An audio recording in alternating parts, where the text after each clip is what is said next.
नमस्कार. मी भाऊ चोरशेखर. तुम्ही बघत आहात प्रतिपक्ष. मित्रांनो, मी सहसा गौप्यस्फोट, धक्कादायक बातमी, ब्रेकिंग न्यूज असलं काही उद्योग करत नाही. पण आज मात्र अपवाद असं म्हणायला हरकत नाही, कारण मी खरंच गौप्यस्फोट करणार आहे आणि करणं आवश्यक पण आहे.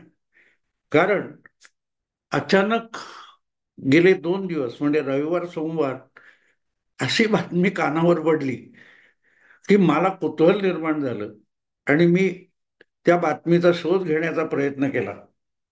ती बातमी अशी की एका बाजूला महाविकास आघाडीमध्ये खडाजंगी उडालेली आहे आणि आता महाविकास आघाडी मोडल्यात जमा आहे. उद्धव ठाकरे आणि उबाठा शिवसेना महाविकास आघाडीतून बाहेर पडणार आणि परत एकदा भारतीय जनता पक्षाच्या नेतृत्वाखाली चालू असलेल्या महायुतीमध्ये दाखल होणार. किंबहुना या दृष्टीने हालचाली सुरू झाल्यात. बातम्या तर रंगल्या, तुम्हाला माहिती आहे. नाना पटोले, संजय राऊत यांच्यातली हाणामारी पासून कुठच्या कुठच्या बातम्या आल्या. एक बातमी धक्कादायक त्यातली अशी होती की संजय राऊत आणि केंद्रीय गृहमंत्री अमित शहा यांची भेट झाली, गोपनीय भेट झाली, वगैरे वगैरे वगैरे. ही बातमी किती खरी असू शकेल, किती खोटी असू शकेल, याचा विचारही न करता त्यावरून किती काय काय तर्क कुतर्क लढवले गेले. आणि म्हणून मला वाटलं की आपण याचा शोध घेतला पाहिजे.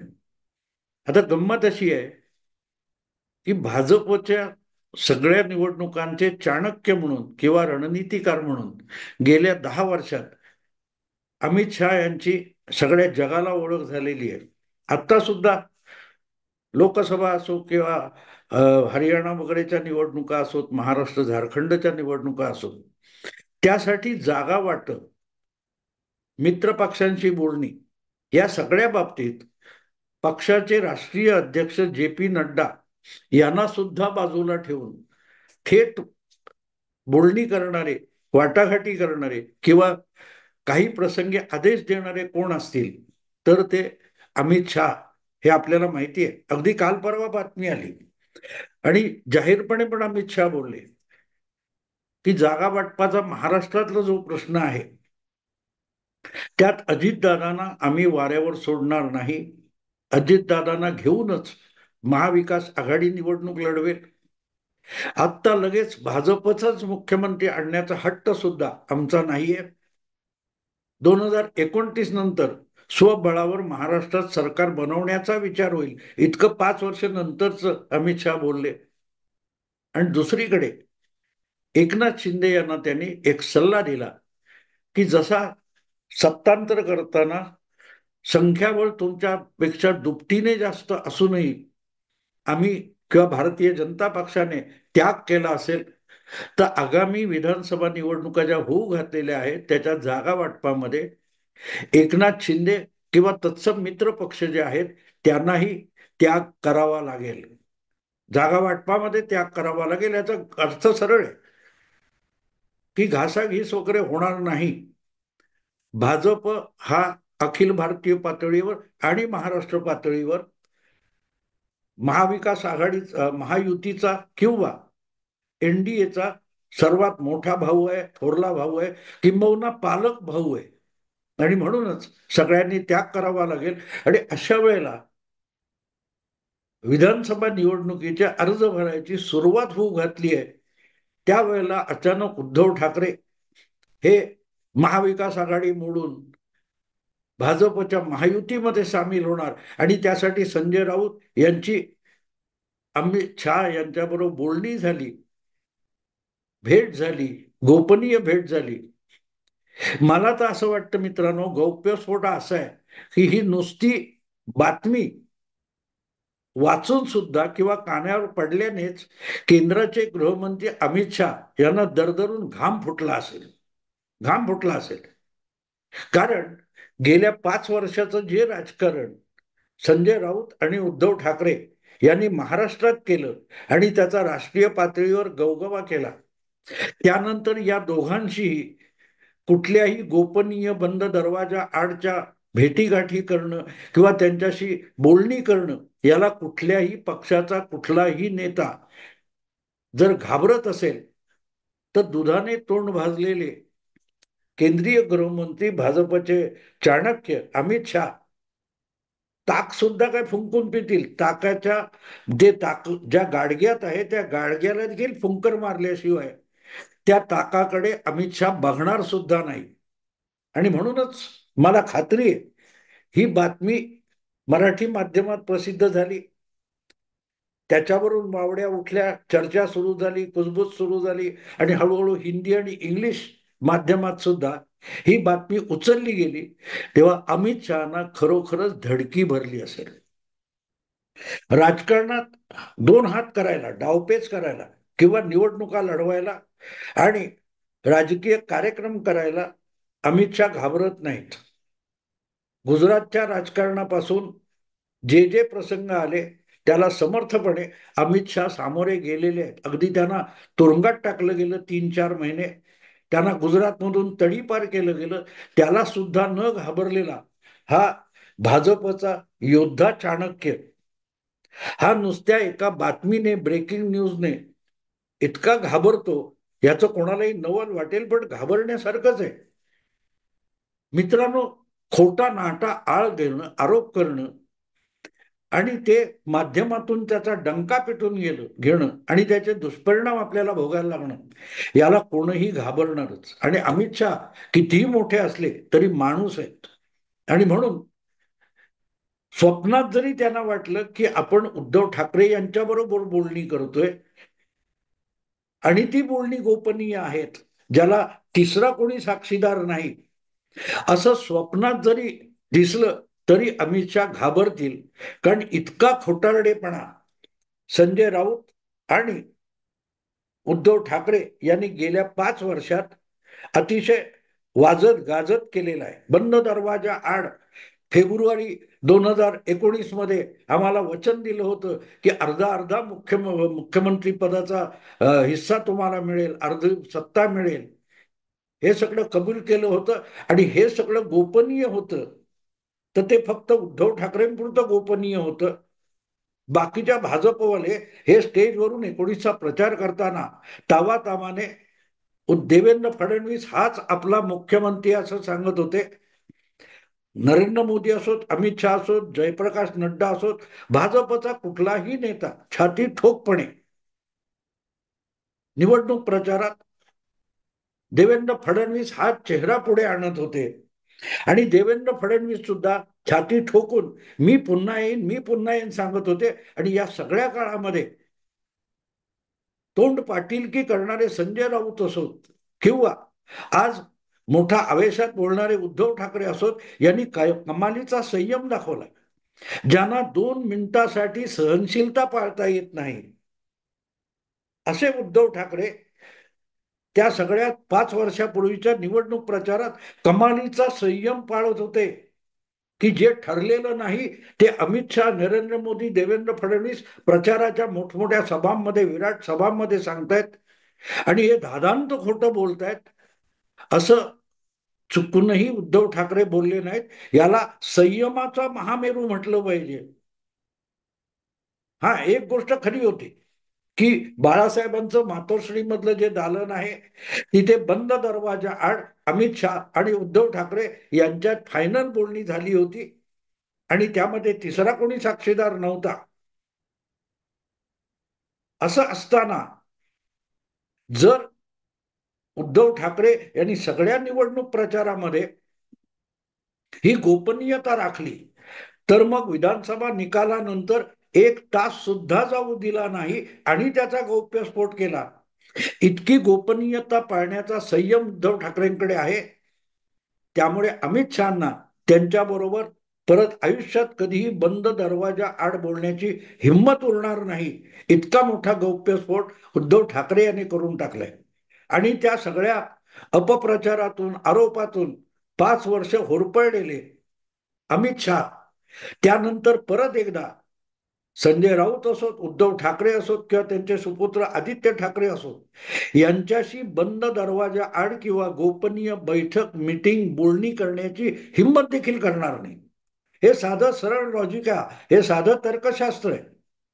आणि आपल्या पिढीजात आपण म्हणतो की दुधाने तोंड भाजलं तर माणूस ताक सुद्धा फुंकून पितो.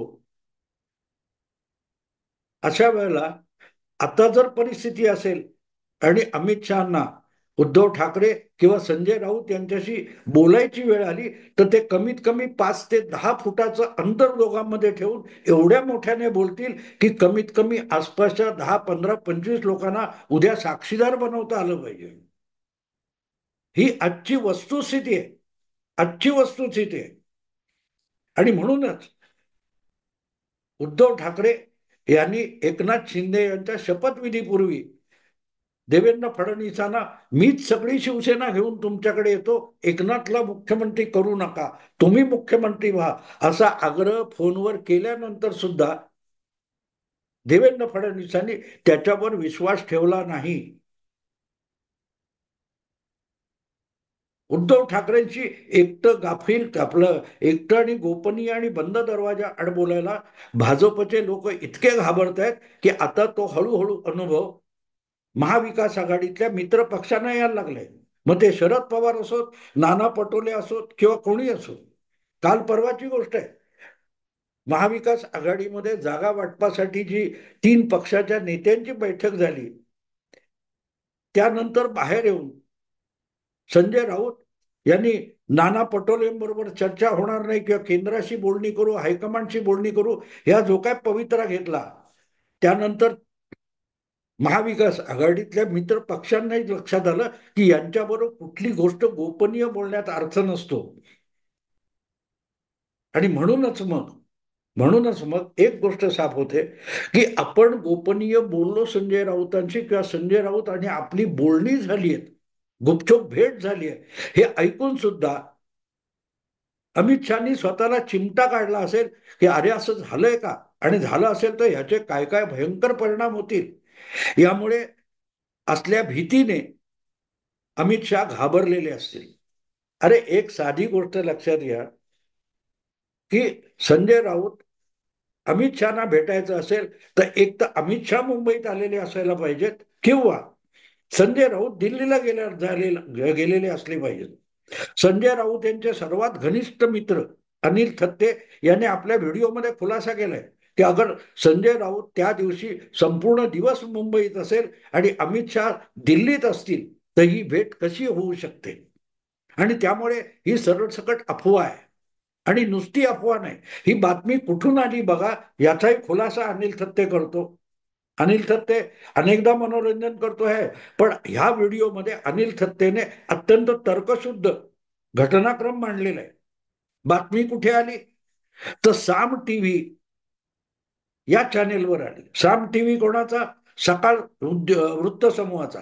आणि सकाळ वृत्त समूह कोणाचा? शरद पवारांच्या कुटुंबाचा. आता ज्या वेळेला असा वृत्त समूह ही बातमी देतो, आणि एवढंही नाही, अनिल थत्ते पुढे सांगतो की ही दादांत खोटी बातमी लक्षात आल्यानंतर आणि संजय राऊत आणि तिकडे अमित शहा दिल्लीत आणि संजय राऊत मुंबईत असताना अशी बैठक झाल्याची थाप तुम्ही मारताच कशी. तर त्यानंतर फोनवर बोलणी झाली असा खुलासा त्या सामच्या कोणा रिपोर्टरने अनिल थत्तेजवळ केला. पण त्यात सुद्धा मला तथ्य वाटत नाही. अमित शहा फोनवर सुद्धा संजय राऊतशी बोलणं बिलकुल शक्य नाही, उद्धव ठाकरेंशी बोलणं शक्य नाही. कारण सरळ आहे की ही माणसं विश्वासार्ह नाहीत. गोपनीयता राखण्यासाठी संजय राऊत, उद्धव ठाकरे ही माणसं विश्वासार्ह उरलेली नाही. न जाणो आपण गोपनीय म्हणून बोलतोय आणि संजय राऊत किंवा उद्धव ठाकरे यांनी आपलं बोलणं रेकॉर्ड केलं, ऑडिओ रेकॉर्डिंग केलं, तर उद्या त्याचा वापर करून हे आणखीन काहीतरी अफवा पसरवतील, थापा मारतील. त्यापेक्षा यांच्याशी बोलायचं नाही एवढं निश्चित. आणि उद्धव ठाकरेंची खासियत आहे ते स्वतः फोन लावून बोलत नाही, कोणाच्या तरी दुसऱ्याला फोन लावायला सांगतात आणि त्या दुसऱ्याच्या फोनवरून ते इतर कोणाशी तरी बोलतात. मग ते देवेंद्र फडणवीस असतील, नरेंद्र मोदी असतील किंवा आणखीन कोणी असेल, शरद पवार पण असतील. आणि त्यामुळे यांच्याशी खाजगीत बोलणं, गोपनीय बोलणं, अमित शहानी बोलणं हे केवळ अशक्य आहे. आणि अमित शहा हा एवढा बुद्धू माणूस नाहीये की तो नाना पटोले नाहीये. गृह खातं या देशाचं चालवतो. त्या गृह खात्याच्या अंदर अंडर देशभरच्या गोपनीय वार्तांच्या वार्ता गोळा करणारे, गोपनीय माहिती गोळा करणारे आणि गोपनीयरित्या काही कारवाया करणाऱ्या ज्या संस्था संघटना आहेत, त्या सुद्धा अमित शहाच्या गृह खात्याच्या अंतर्गत येत असतात. त्यामुळे आपण कोणाशी बोलतोय, काय बोलतोय, कुठे बोलतोय, कुठल्या साधनांनी बोलतोय, यासाठी पदोपदी अमित शहाना काळजी घ्यावी लागत असते. ते आपण बोललेलो नको त्या कानी पडता कामा नये. चाणक्यांचं एक वचन आहे, षटकर्णो विद्यते मंत्रा. जी गोष्ट 6 कानांनी ऐकली त्याच्यातली गोपनीयता संपते. मंत्र किंवा गोपनीयता असते ही 2 माणसात असली तरच गोपनीयता असते. ती 3 माणसांमध्ये गेली म्हणजे 6 कानांपर्यंत गेली तर त्यात गोपनीयता उरत नाही. आणि म्हणूनच कुठच्याही मध्यस्थ साधनं किंवा उपकरणांवर बोलायचं तर त्याचं रेकॉर्डिंग होण्याचं भय असतं. आणि असं भय असलेल्या जागी गोपनीय राजकारण किंवा सौदेबाजी करण्या इतके अमित शहा मूर्ख नाही. हा, संजय राऊतांनी ही बातमी पसरवली असेल किंवा खुद्द शरद पवारांच्या कोटातून आली असेल ही शक्यता आहे. कारण शरद पवारांचं राजकारण तुम्हाला माहिती आहे. ते आज सांगतात ही गोष्ट घटनात्मक आवश्यक होती, ही गोष्ट राजकारणासाठी आवश्यक होती, म्हणून आम्ही असा असा पवित्रा घेतलाय. आणि नंतर सांगतात की आम्हाला त्या 2 लोकांमध्ये दुरावा निर्माण करायचा होता, त्यांच्या मैत्रीमध्ये बिंबा घालायचा होता, म्हणून आम्ही अमुक केलं. तुम्हाला आठवतं ना, 2014ला परस्पर भाजपला सरकार बनवण्यासाठी शरद पवारांनी बिनशर्त पाठिंबा भाजपला जाहीर केला होता. 5 वर्षांनी 2019चे निकाल लागल्यावर त्यांनी सांगितलं की भाजप आणि शिवसेना यांच्यातला दुरावा आणि दुजाभाव वाढावा म्हणूनच आम्ही केलेला तो डाव होता. मग असे शरद पवार आणि त्यांच्या परिवाराच्या मालकीच्या असलेल्या माध्यमामध्ये संजय राऊत आणि अमित शहा यांची भेट झाली, बोलणी झाली, अशा बातम्या पोचवल्या जातात. तेव्हा तो सुद्धा शरद पवारांचा एक डाव किंवा खेळी असू शकते हे लक्षात घेतलं पाहिजे. आणि म्हणून नुसती ही बातमी आली तरी अमित शहाना भीती वाटू शकते की शरद पवार थेट आपल्या विरुद्ध काय डाव खेळतायत की काय, असं वाटू शकतं. आणि म्हणून मनोरंजन झालं माझं. आणि 2 दिवस हा जो काय गवगवा चाललाय त्याच्यावरून बातम्यांचे बुडबुडे उडवले जात आहेत, तेव्हा त्याचं सविस्तर विश्लेषण करणं मला आवश्यक वाटलं. आणि जेव्हा विश्लेषण करायचं ठरवलं तेव्हा माझ्या लक्षात आलं मी करतोय तो गौप्यस्फोट आहे. गौप्यस्फोट अशासाठी की कुठल्याही परिस्थितीत अवघे 7-8 दिवस उमेदवारी अर्ज भरायला शिल्लक असताना असला मूर्खपणा संजय राऊत करू शकतील, उद्धव ठाकरे करू शकतील, पण अमित शहा करणार नाही. अमित शहा करणार नाही. प्रामुख्याने भाजपने आपले 99 उमेदवार जाहीर केलेत. अजितदादांनी आपल्या काही उमेदवारांना काय तो एबी फॉर्म पण दिलाय. एकनाथ शिंदे यांचे उमेदवार जाहीर होत आहेत. या पार्श्वभूमीवर जेवढा कालावधी उरलेला आहे त्याच्यात पोरखेळ करायला संजय राऊतांना वेळ आहे, उद्धव ठाकरे यांना वेळ आहे आणि त्यांना मुभा आहे.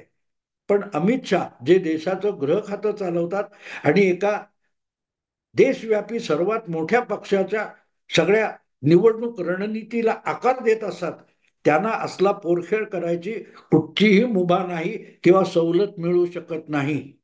आणि म्हणूनच गौप्यस्फोट असा आहे की संजय राऊत कोणाशी बोलले असतील, कमला हॅरिसशी बोलले असतील, पुतीनशी बोलले असतील, चीनच्या जिनपिंगशी बोलले असतील, पण अमित शहाशी संजय राऊत या महाविकास आघाडी फिसकटण्याच्या निमित्ताने बोलले आणि परत एकदा ते काय म्हणतात ते महायुतीत येण्याच्या दृष्टीने बोलले असतील, ही केवळ अशक्य गोष्ट आहे. हा, अमित शहाच्या फोटो समोर उभं राहून संजय राऊत यांनी काय स्वगत केलं असेल, किंवा उद्धव ठाकरे किंवा आदित्य ठाकरेंनाच अमित शहा समजून संजय राऊत बोलले असतील तर होऊ शकतं. पण अमित शहा यांचा त्यात हस्तक्षेप असू शकणार नाही, सहभाग असू शकणार नाही. आणि म्हणूनच मला असं वाटतं की नुसतं असं बोललं, ह्या बातम्या आल्यात त्या सुद्धा ऐकून अमित शहा टरकले असतील, टरकले असतील.